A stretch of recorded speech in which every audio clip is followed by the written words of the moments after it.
Assalamualaikum warahmatullahi wabarakatuh. Waalaikumsalam. Bismillahirrahmanirrahim.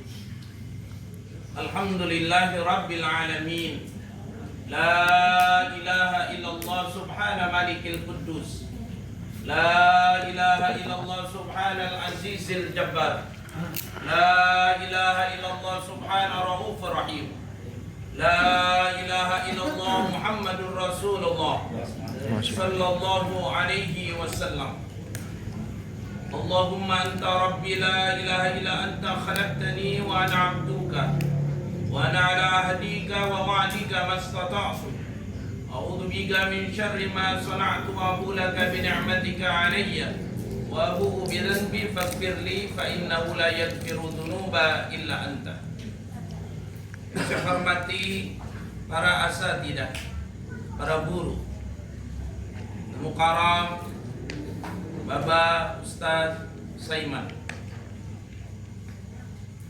Al-Mukarram Abang Ustaz Mursali, Akhina fillah Mukarram Ustaz Sulaiman, Akhina fillah Mukarram Abang Ustaz Suryadi, Bang Ustaz Abdul Rahim, Adinda Ustaz Ahmad Sanusi, dan para bapak-bapak, saudara-saudara yang mudah-mudahan duduknya kita di tempat ini tidak hanya berpahala untuk almarhum almarhumah, akan tetapi berpahala buat kita semuanya. Amin. Di dalam Al-Qur'anul Karim Allah Subhanahu wa taala mengajarkan kepada kita satu doa. Doa yang biasa kita baca. Udah hafal itu doa. Rabbana ighfir lana wa li ikhwanina alladhina sabaquna bil iman wa la taj'al fi qulubina ghillan lil ladzina amanu rabbana innaka ra'ufur rahim. Dalam kitab Tafsir Munir bahwa makna doa itu adalah tanda kasih sayang seseorang kepada seseorang yang lain. Wabil khusus seseorang yang sudah meninggal dunia, ayat Al-Quran surat Al-Hasyr itu menyuruh kita untuk mendoakan mereka yang sudah wafat. Sebagai apa? Sebagai tanda kasih dan sayang kita kepada mereka.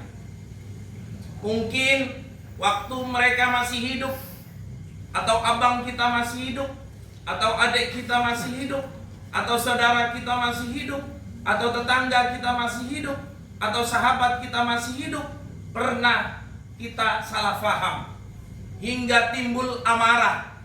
Tapi kalau dia sudah meninggal dunia, lepaskan itu semuanya. Maka kewajiban kita berkasih sayang dengan doa untuk mereka yang sudah meninggal dunia.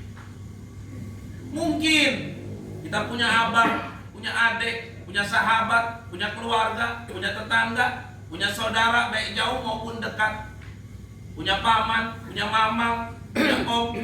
Mungkin pernah kita membenci saling satu sama lain. Tapi kalau salah satu dari mereka sudah meninggal dunia, maka lepaskan itu semuanya. Kirimkanlah doa, kirimkanlah sedekah, kirimkanlah amal-amal baik kita, agar kita bisa berkasih sayang dikala orang yang sudah meninggal dunia. Ini ajaran Al-Quran kan? Jangan sampai ketika kita membenci seseorang, memusuhi seseorang, orangnya udah mati, masih juga kita memusuhinya. Na'udzubillah, tsumma na'udzubillah min. Jangan sampai terjadi antara saudara dengan saudara, antara kerabat dengan kerabat, malah kerabatnya, saudaranya sudah meninggal dunia, dia syukurin. Ada nggak kayak gitu? Justru kita bagaimana tambah cinta kepada orang yang sudah meninggal dunia, karena kita semuanya pasti akan mati.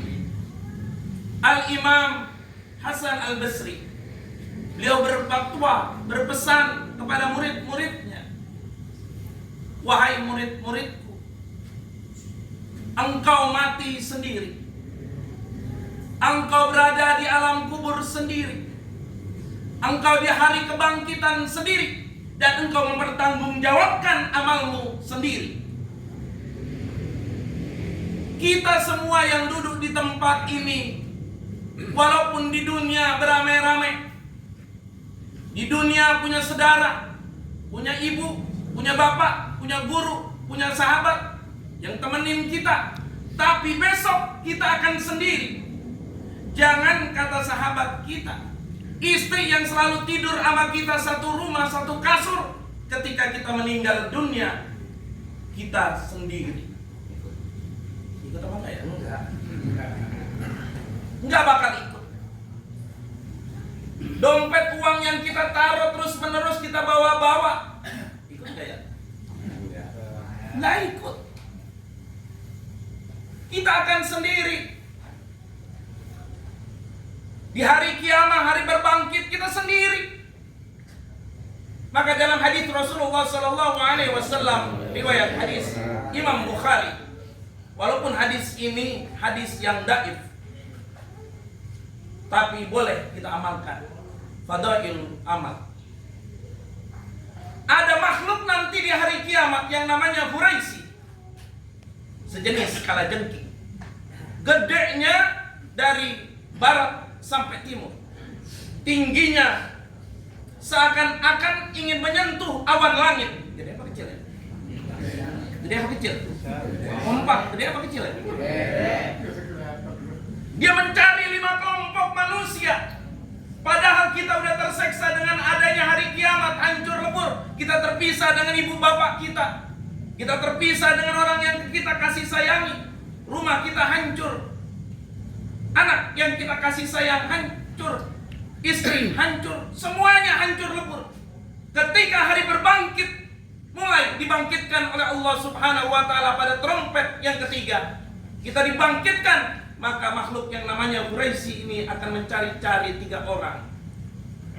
Benar kata Imam Hasan Al-Basri, kita sendiri. Kita bakal dikejar kalau kita tidak menegakkan sholat.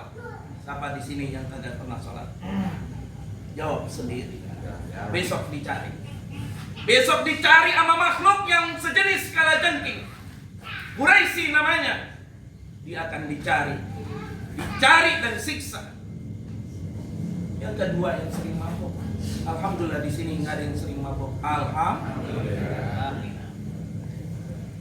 Yang ketiga, orang-orang yang dengki hasud. Yang keempat, orang-orang yang tidak pernah berzakat bersedekah. Pelit banget jadi orang. Pelit banget. Ada nggak orang pelit? Kompak, ada nggak orang pelit? Banyak, bukan ada. Aja Ustaz Sule, banyak orang yang pelit. Sama tetangga, roman-romannya ada masakan, ada makanan. Pelitnya nauzubillah min dzalik. Mendingan basi, nggak perlu baca. Nah, mendingan basi. Padahal dekat banget sama pesantren saya itu. Kita ini bagaimana menjadi orang yang akan selamat di akhirat? Kalau di dunia mah udah pasti selamat. Ujung-ujungnya pahit-pahitnya kita kecelakaan mati. Udah gitu. Kita naik kapal tenggelam. Kita naik laut udara jatuh gitu. Kita kepaduk mati. Ujung-ujungnya itu. Tapi kalau di akhirat, kata Imam Al-Basri, kita sendiri hari berbangkit. Kalau kita nggak punya amal soleh, kemana kita mau lari? Kemana kita mau jalan? Kemana kita mau minta bertaubat? Maka pada malam hari ini, tepatlah kita berkumpul, menandakan kita kasih dan sayang kepada saudara kita, Abang Isnan. Mudah-mudahan kalau ada rezeki lagi, seluruh saudara-saudara yang sudah meninggal dunia bisa dihadiahkan haji, badal umroh, dan lain sebagainya. Ngapain orang hidup kalau bukan kita mau berbagi? Kalau kita makin hari makin pelit, besok kita di akhirat bakal kejepit sama tanah. Ketika sudah dijepit sama tanah, kita tidak lagi bisa meminta pertolongan kecuali kepada Allah Subhanahu wa Ta'ala. Malam hari ini tidak ada ungkapan, untayan kalimat yang paling indah kita ucapkan kecuali mari semuanya kita introspeksi bahwa besok kita bakal mati, bakal meninggal, bakal wafat. Kalau mati, pilihan dari kita.